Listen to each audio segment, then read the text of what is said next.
जहां मैटर बड़े होते हैं वहां किंग खड़े होते हैं। विराट कोहली। इंडिया वालों के लिए तो अब बस यही चल रहा है।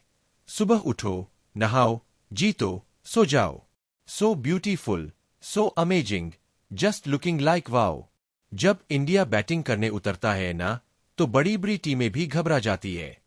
लोगों ने कहा था विराट कोहली खत्म, तो विराट कोहली ने कहा, मैं नहीं, आप खत्म। बाकी टीमों का हाल तो ऐसा है जैसे वो घूमने फिरने आई हो, कोई शेरवानी खरीद रहा है तो कोई कुछ और कर रहा है। पाकिस्तान की तो कोई टीम है ही नहीं। साउथ अफ्रीका जरूर थोड़ा टफ टाइम दे सकती थी, लेकिन हरा नहीं सकती थी। यहां तारीफ करनी होगी रोहित शर्मा की कप्तानी की। जब उनके गेंदबाज चलते हैं तो अगले बल्लेबाजों की छुट्टी हो जाती है। बाबर आजम और विराट कोहली का मुकाबला तो बनता ही नहीं। बाबर उनके आधे बराबर भी नहीं, क्योंकि विराट अपनी टीम और मुल्क के प्रति पूरी तरह वफादार है और आज उसी वफादारी का नतीजा उनकी परफॉर्मेंस में दिखा। इंडिया का जीतना तो तय ही था, मुकाबला वन साइडेड हो गया। बुमराह और शमी को गेंदबाजी करते देखा, कैसे विकेट उड़ाते हैं। या अल्लाह, काश हमें भी ऐसे क्रिकेटर मिले जो अनबीटेबल हों। इस परफॉर्मेंस को बयान करने के लिए अल्फाज भी कम पड़ रहे हैं। आई लव यू इंडिया, इसी तरह परफॉर्म करते रहो। आज विराट कोहली का बर्थडे भी था और अपने मुल्क के लिए इससे अच्छा तोहफा कुछ हो नहीं सकता। Birthday boy, king is king. World cup भी उन्हीं का जाएगा, यह मैं अभी से कह रहा हूं। कोई एक भी टीम ऐसी नजर नहीं आ रही जो उन्हें हरा सके। फिर से जीत गए और इस अंदाज में जीते कि साउथ अफ्रीका को बुरी तरह पस्त कर दिया। इससे पहले श्रीलंका को भी 50 रन पर ऑल आउट करके करारी शिकस्त दी थी।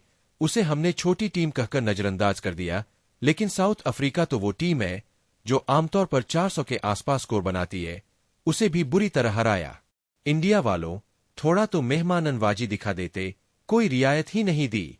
खासतौर पर गेंदबाजी की बात करें तो पूरे टूर्नामेंट में इंडिया की बॉलिंग नंबर 1 चल रही है।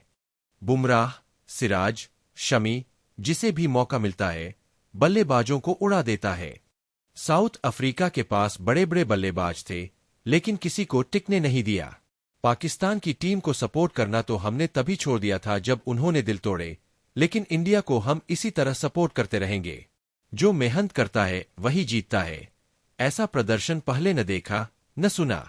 8 मैच खेले, 8 के 8 जीते। Unbelievable, unbeaten team. आज उन्होंने सचिन तेंदुलकर का रिकॉर्ड भी तोड़ दिया। This is literally wow. Birthday boy ने सेंचुरी बनाकर परफॉर्मेंस दिखाई। 2021 से 22 में विराट कोहली का बुरा दौर आया था। लोगों ने कहा था खत्म हो गए, लेकिन लेजेंड्स कभी खत्म नहीं होते। वो सुस्ता जरूर जाते हैं, बैक हो जाते हैं। 2 कदम पीछे हटने का मतलब हारना नहीं होता, कभी कभी पीछे हटकर ही अटैक की तैयारी होती है। आज 49वीं सेंचुरी के साथ उन्होंने साबित कर दिया।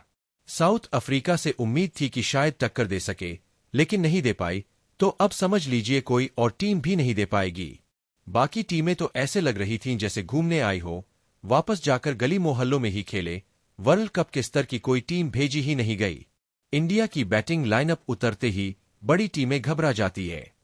मोहम्मद सिराज, बुमराह, शमी को देखा कैसे विकेट उड़ाते हैं। काश हमारे पास भी ऐसे क्रिकेटर होते। हम तो दुआओं के सहारे चलते हैं। बारिश आ जाए तो पॉइंट्स बढ़ जाए, इसी उम्मीद पर जीते हैं। जबकि हराने के लिए मुकाबला करना पड़ता है, तैयारी करनी पड़ती है, बॉलिंग बैटिंग दोनों पर फोकस करना पड़ता है, फील्डिंग करनी पड़ती है, और हमारे फील्डर तो गेंद के पीछे भागते ही नहीं। श्रीलंका से उम्मीद थी टफ टाइम देगी, वो भी वन साइडेड हो गया। साउथ अफ्रीका को नंबर 1 बनाम नंबर -2 की जंग कहा जा रहा था, लेकिन वो भी उसी तरह ढेर हुई जैसे एशिया कप फाइनल में Sri Lanka. De Kock, Markram, Bavuma जैसे बल्लेबाजों को देखकर लगा कि उनकी बैटिंग से ज्यादा उनकी बॉलिंग से डर लगने लगा। शमी, सिराज, बुमराह, कुलदीप जिस तरह गेंदबाजी कर रहे हैं, उससे डर लगता है। रोहित शर्मा की कप्तानी की तारीफ करनी होगी। टॉस जीतकर पहले बैटिंग का फैसला किया। अगर साउथ अफ्रीका को पहले बैटिंग दे देते तो वो 400 से 450 तक पहुंच सकती थी, जैसा न्यूजीलैंड ने उन्हें मौका देकर देखा।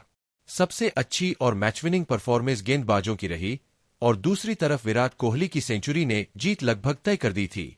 और आखिर में वही बात, जहां मैटर बड़े होते हैं वहां किंग खड़े होते हैं। विराट कोहली।